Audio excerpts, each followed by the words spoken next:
California got real killers. I hate when niggas say Cali weird. Gang. They ask me where I'ma be in 10 years. Shit, I say the feds. Delete my iCloud if I think they really on me though. When trial coming, ain't your phone and be your homie though. You know what's crazy? Being from Chicago, I was definitely on fuck DJ Academics time when he was coming up.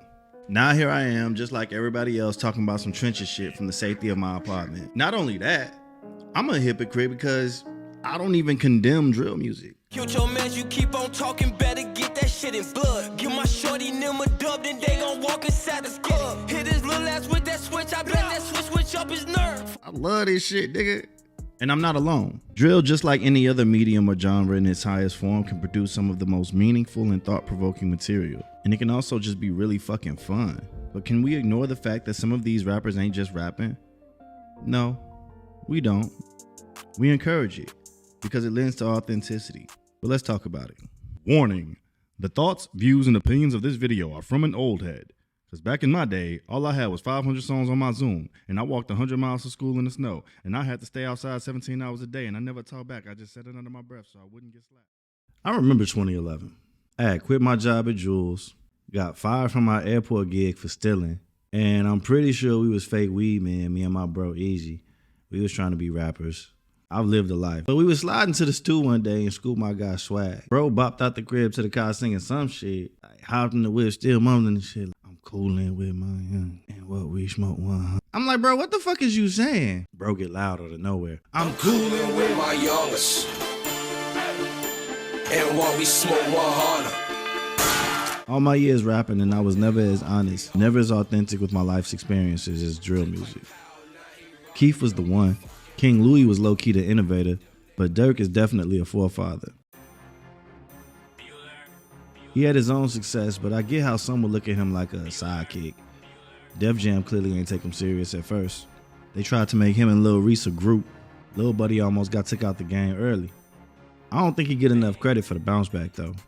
But let's address the elephant in the room. I know you're thinking it. It's been everywhere. I don't want to make that type of video for like news videos, headline videos. But since we're here, from a fan perspective, it's trash because there's no more Dirk music. But as a real human being, it's also trash because like this nigga got like 10 kids, bro. Like dead ass. Bro, this nigga got an intrasex, intramural after school basketball team. And I'm sure there's many other people who kind of depend on you for their well-being. Not to mention any other businesses you have outside of music. And from that same perspective, if he's guilty, a person is dead, G. One of the only possible good things is that if found guilty, he won't be able to do it again. But I get it. I kind of do. I have some idea because although I've never thought to rap about my petty theft and dime bags, Dirk and many others have given detailed accounts of their seemingly past lives. One of the dope things about great music, TV, books, and film is that they can make you feel for the character. Really get a sense into how they think and feel about the things happening to and around them. We understand their reactions. Their concerns are our concerns. Their relief is our celebration. We root for them even if they lose in the end. We understand why, but we still feel like we lost as well. It's all subjective, and I'm not saying Dirk is in my top 10 or nothing, but I would make the same argument for a number of rappers. Jay-Z sold drugs. Tupac shot at people. Wu-Tang sold drugs and shot at people and some more shit. And some of those people were in Wu-Tang. But am I saying that I enjoy the product so much that I don't care if people are hurt in the process? Is it enough to say you're not hurting anyone presently, so past harm doesn't matter? I'm not foolish enough to think that the music a community listens to has no effect on them whatsoever. A witness in the YSL case alluded to a situation where young drill rappers ended up dead after making songs about each other. She was almost laughed off the stand by the defense attorney. Songs. Which songs regarding rap violence caused the death of children? I don't know the name of the songs, but I know that those particular kids were involved in music, talking about each other in the music. Bro doing his job, but he tweaking. It absolutely happens. Is it the root cause? I would have to say no, but I'm not a fucking sociologist. I don't be sociologing. It'd be weird to think violence would stop completely if drill music didn't exist, but I wouldn't be surprised if there was a dip. Have you ever been around somebody that's actually killed people? Actually been in shootouts? Have you ever lost someone to gun violence? I think people that listen to this particular subgenre, yes, there are some that just enjoy the music and how it's crafted, how it's put together, the stories that are being told. And then there's also a subset of fans of that genre that are listening to it perversely, parasocially. You can feel the difference when someone has never been close to the situation that they're rapping about. The words are there, it might sound good, but you can tell it's not real. You also know that Denzel isn't really a corrupt cop and Bryan Cranston isn't really a meth dealer. But when it comes to drill, trap, gangster, or whatever they're calling it in 2035, there's an inclination for it to be verifiable. You have to be able to access your mugshots, hear stories about your friends dying, see you in the hood that you claim. There's an argument to be made that even Taylor Swift songs are better if you know who they're about. Keep her happy or count your days, Travis. And even with those movies you and I know aren't real, seeing based on true events makes them a little more interesting.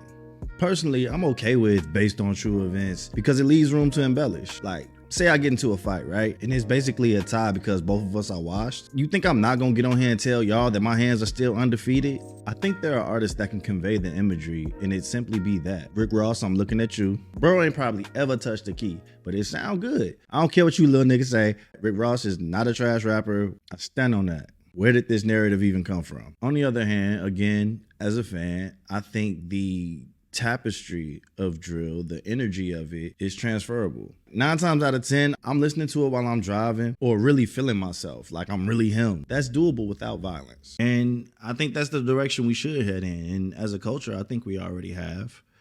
Like, drill is still being made, but it hasn't been hitting like it used to. I don't think it's a good direction to go in as a new artist. And I'm also not opposed to hearing it from someone who's reformed, even if you are a new artist. To summarize, in summation, drill music, cool. Drill activities, not so much. This is a video that I do want to have a genuine conversation with my audience and anybody that stumbles across this video. Let's have a real conversation about it. I'm dead ass, like, I'm ready to have the conversation in the comments, and I'm not here to argue, but I will argue. So comment, subscribe. Sub is over here. YouTube thinks you'll like this video. And if you're eating this on your lunch break, you know your ass is supposed to be back 11 minutes ago. Stop playing. If that's the case, I'm just gonna do that. Shoo me. What the fuck, bro? Hey. Yo.